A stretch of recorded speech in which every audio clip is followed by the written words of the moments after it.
बच्चों, आज हम पढ़ेंगे कहानी के बारे में। किसके बारे में पढ़ेंगे? कहानी के बारे में। एक कहानी सुनाती हूँ शेर और गायों की। किसकी? शेर और गायों की। सीधे बैठो बेटा, सीधे बैठो। ध्यान मेरी ओर सभी का। एक जंगल था। क्या था? एक जंगल। जंगल में क्या था? एक शेर था और चार गायें थी। क्या थी? चार गायें थी और एक शेर था। उस शेर ने सोचा कि चारों गायों की मित्रता अच्छी है, बहुत गहरी मित्रता है, तो इनको कैसे अलग करके मैं अपना भोजन बना सकता हूँ, कैसे बनाऊंगा इसका भोजन, है ना। तो उन गायों एक दिन उन चारों गायों में लड़ाई हो गई। क्या हो गई? लड़ाई हो गई। तो एक गाय एक तरफ हो गई और तीन गायें एक तरफ हो गई। फिर वो गाय ना एक दिन एक गाय अकेली चल रही थी जंगल में ना, तो तब शेर ने सोचा चलो इस पर आक्रमण कर लेती हूँ और मैं अपना भोजन बना लेती हूँ। तो फिर वो शेर जैसे आक्रमण करने लगा तो तीनों गायों ने देखा उसको खा रही है, वो उसकी दोस्त थी ना, तो उसको वो खा रहा है। तो वो जाकर उस शेर के पीछे दौड़ी और उसको शेर को भगा दिया। फिर वो दूसरी गाय को समझ में आया कि कैसे भी हो, कोई सी भी परिस्थिति हो, दोस्त तो अपना दोस्त ही होता है ना। तो उसने फिर वो चारों ना इकट्ठी हो गई और वापस एक साथ रहने लगी, है ना। और इस कहानी से हमें क्या सीखने मिलती है कि संगठन में शक्ति है। मित्रता हमेशा गहरी अच्छी करनी चाहिए और गहरी करनी चाहिए, सभी को साथ में मिलकर कार्य करना चाहिए। जैसे वो गायों एक साथ रहती तो शेर उनका कुछ नहीं बिगाड़ सकती थी, और अलग अलग गायें हो जाती तो शेर चारों को अलग अलग करके खा जाता ना। कोई भी परिस्थिति आए तो सभी को एक साथ मिलकर ही रहना चाहिए, कोई सी भी परिस्थिति आए। इस कहानी से हमें ये शिक्षा मिलती है कि सभी को साथ में मिलकर ही काम करना चाहिए। संगठन में शक्ति है, सभी को साथ में मिलकर ही काम करते हैं तो काम अच्छा होता है। चल सचिन खड़ा हो, ये बता इस कहानी से हमें क्या शिक्षा मिलती है? हमें किसी दोस्त को छोड़ना नहीं चाहिए, हमें किसी भी मित्र की दोस्त करने की सच्चे दिल से करनी चाहिए, किसी को छोड़ना नहीं चाहिए।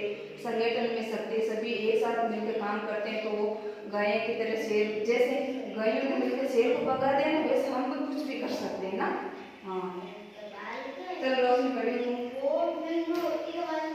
हाँ बिल्कुल सुनाना। जंगल में कितनी गायें थी?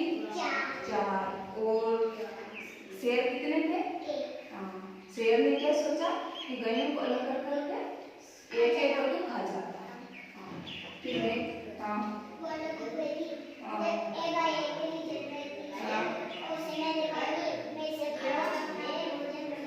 भोजन बनाऊंगा, भोजन ग्रहण करूंगा, गायों को अलग करके मैं खा जाऊंगा, है ना। हाँ तो हमेशा ने साथ में मिलकर रहना चाहिए ना। कोई भी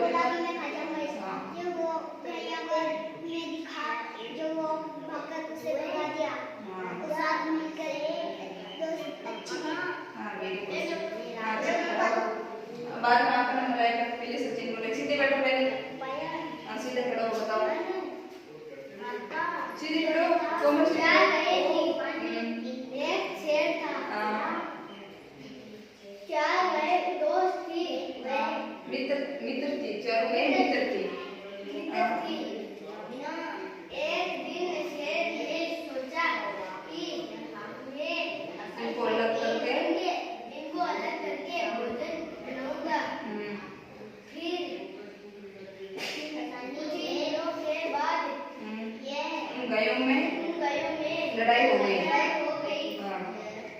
और वो अलग थी और एक गाय अलग थी। एक दिन एक गाय जंगल में चल रही थी। फिर शेर ने सोचा कि मैं खा जाए इसको। फिर वो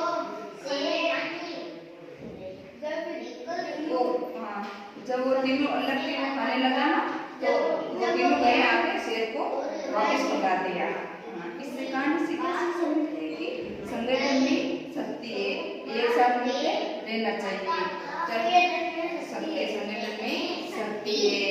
जिस प्रकार हम मिलजुल कर कार्य करते हैं तो कार्य आसानी से होता है ना, उसी प्रकार गायें एक साथ रहेगी तो उसका शेर कुछ नहीं बिगाड़ सकता। वो अलग अलग हो जाती तो अपना शेर अलग अलग होकर खा जाता। तो हमेशा कोई भी परिस्थिति है तो हमेशा शामिल कर रही है उसका कार्य है ना। जैसे पढ़ते हो तो एक इसको क्वेश्चन है तो उसको आगे तो बता सकते हैं ना, इसी प्रकार। चल तू बताइए बेटा। चल गाय कौन से कलर की होती है? बेट। तो ये कहानी आज यही समाप्त हो रही है। कल नई एक्टिविटी लेकर आएंगे और इस कहानी समेत कैसे समेटती है, समेट नहीं सकती है।